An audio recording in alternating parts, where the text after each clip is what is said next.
The unexplained death. A Russian oligarch who fell out with the Kremlin is found dead in his bath at his home in the UK.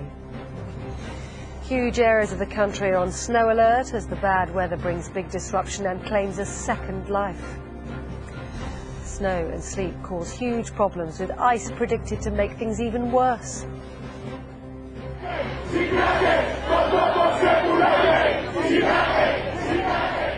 Politicians in Cyprus strike a deal over the controversial savings tax as they prepare to head for Brussels for approval.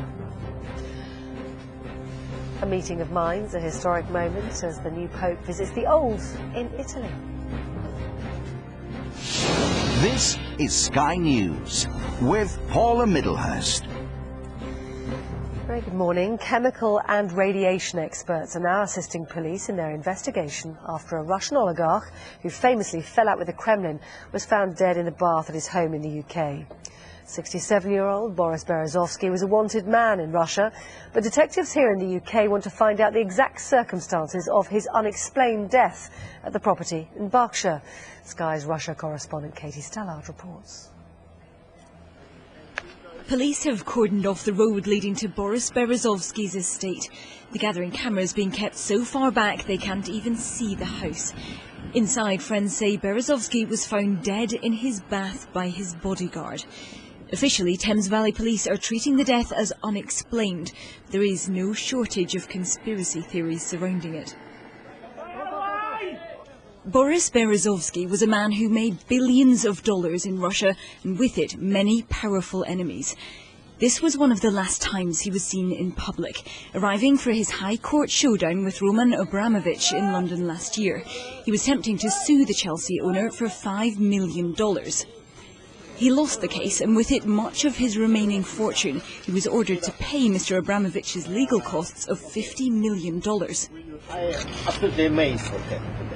Berezovsky was in significant financial difficulty, but a close family friend told Sky News he was not a man to take his own life. It's a man who was always full of life, of plans, of determination to succeed in every single task, whether it's a personal or political or business task. And death cannot be sort of associated with that man. Anybody who knew him close on personal business or matters would probably describe him first as full of life, man who never sleeps, and man who can never probably expire. So the news of his death is a total shock. Berezovsky rose to prominence out of the ashes of the former Soviet Union. In the wild days of the 1990s, he became one of the country's most powerful oligarchs, a kingmaker with the ear of Boris Yeltsin, who personally supported Vladimir Putin's ascension to the presidency.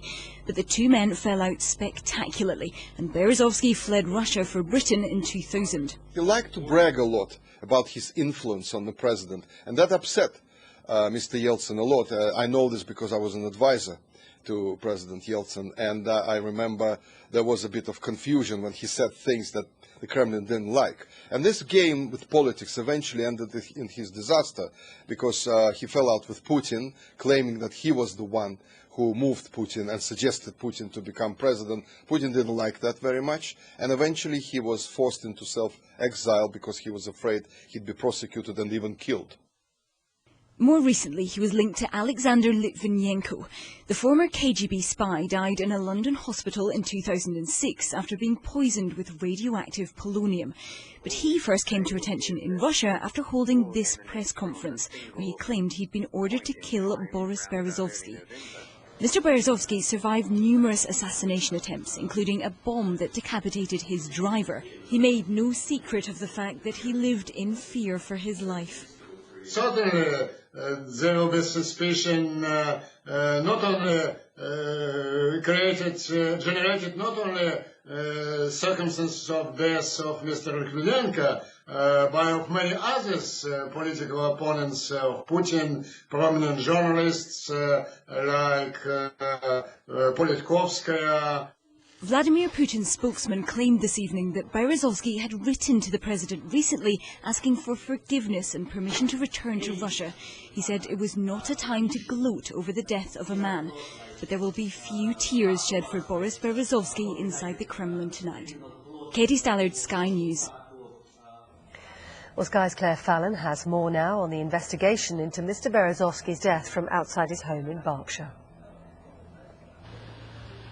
This is one of a number of cordons surrounding the house where the body of Boris Berezovsky was discovered earlier on. It's thought that he was found by his bodyguard in the bath. According to Russian state television, he took his own life, but that has not been confirmed by police here, who simply say that at the moment they are treating his death as unexplained. In recent times, the Russian former billionaire had some significant money worries. It's understood that he was quite badly affected by the financial collapse. He also lost a multi-billion-pound court battle with the owner of Chelsea Football Club, Roman Abramovich, last year. In recent times, there have been some assassination attempts on Boris Berezovsky, but at the moment, police are saying they're simply investigating his death. They say they're at the very early stages of that investigation and that a full inquiry is underway, but there certainly has been an awful lot of police activity here. They've even had to draft in officers from a neighbouring police force to man the cordons that they have in place. Severe weather has caused widespread disruption up and down the country. Thousands of homes are still without power, and ice is set to bring even more problems. Well, this is the picture right across the country. A yellow warning for snow is in place for much of the UK.